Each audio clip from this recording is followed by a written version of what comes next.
আজ আমি আপনাদের মধ্যে একটু ভিন্ন ধরনের ভিডিও নিয়ে চলে এসেছি।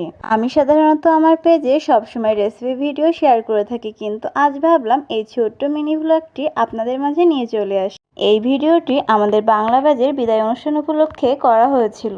আমি যেহেতু এইচএসসি পরীক্ষার্থী, সেহেতু কয়েকদিন পরে আমাদের এক্সাম শুরু হয়ে যাবে। সেজন্য আমরা যে কয়জন স্যারের কাছে পড়ি তারা মিলে ভাবলাম যে স্যারকে একটা সারপ্রাইজ দেওয়া যাক। প্রথম দিকে আমরা স্যারের কাছে অনেক স্টুডেন্টই পড়তাম, কিন্তু সিলেবাস শেষ হওয়ার কারণে শেষের দিকে এসে প্রায় সবাই চলে গিয়েছিল, আর আমরা মাত্র 9 জন স্টুডেন্টই পড়েছিলাম। আর আমাদের বাজেটও অনেক কম ছিল। সেজন্য আমার এক ফ্রেন্ড বলল যে আমরা তোকে কিছু টাকা দিচ্ছি, তুই একটা কেক বানিয়ে দে, আর বাকি টাকা দিয়ে আমরা গিফট কিনবো। ভিডিওটিতে যে কেকটি দেখছেন, এই কেকটি আমি স্যারের জন্য বানিয়েছিলাম। এখানে আমি 4টি ডিম দিয়ে 2টি কেক বানিয়েছিলাম। একটি কেক 9 ইঞ্চি মোল্ডে এবং আরেকটি 6 ইঞ্চি মোল্ডে বেক করে নিয়েছিলাম। কেকটিকে আমি ফ্ল্যাট করে বানানোর চেষ্টা করেছিলাম, যাতে করে সবার অন্তত 1 পিস করে কেক হয়। আর এখানে আমি একটি বুক থিম কেক বানাতে চেয়েছিলাম, এই জন্য এখানে রাউন্ড কেকটিকে কেটে আমি স্কোয়ার শেপে করে নিয়েছিলাম, আর বাকি কেকগুলো একটি বক্সে করে আলাদা করে রেখে দিয়েছিলাম। কেকটিকে আমি ফ্রিজে রাখার জন্য দিয়েছিলাম, তারপর ফ্রিজ থেকে পানি পড়ে কি একটা খারাপ অবস্থা হয়ে গিয়েছিল।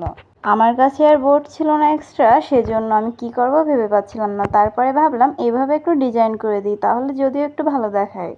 আর এখানে আমি বুক থিম কেক বানাতে গিয়েছিলাম, কিন্তু আসলে যে কি থিম কেক হয়েছে আমি নিজেই বুঝতে পারছি না। এবার যে ভিডিওটি দেখছেন, এগুলো আমাদের স্যারের বাসায় যাওয়ার পরে ভিডিও।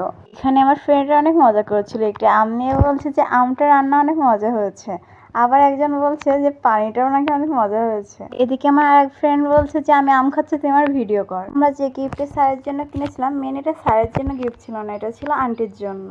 আসলে ছেলেদের গিফট দেওয়ার মতো তেমন কিছুই খুঁজে পাওয়া যায় না, সেজন্য আমরা ভাবলাম যে স্যার যেহেতু ফ্যামিলি নিয়ে থাকে, আমরা আন্টিকে একটি গিফট দিয়ে দেই। এইখানে আমরা যখন গিফট দিচ্ছিলাম, তখন আন্টি সেটা দেখে বলছিল যে তোমরা এত টাকা নষ্ট করে গিফট কিনতে গেলে কেন? এর থেকে তো আমার জন্য 2টা গোলাপ গাছ কিনে আনলে আমি আরো অনেক বেশি খুশি হতাম।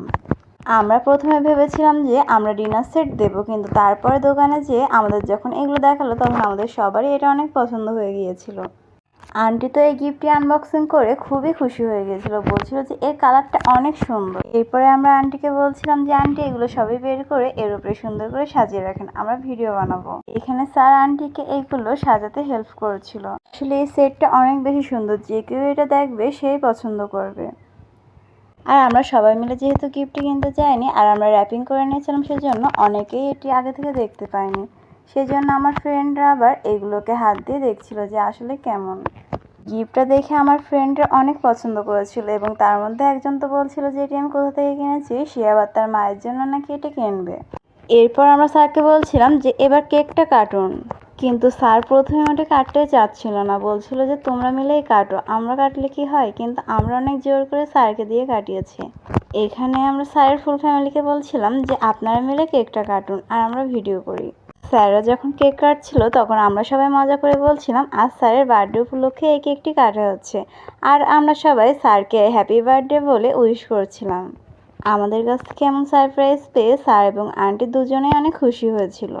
এখানে কেক কাটার সময় আমরা সবাই স্যার আর আন্টিকে বলছিলাম যে আপনারা একে অপরকে কেকটা খাওয়াই দিন। তারপর দেখুন এখানে আন্টি স্যারকে কেক খাওয়াই দিচ্ছে, এবং তারপরে স্যারও আবার আন্টিকে কেক খাওয়াই দিচ্ছিল।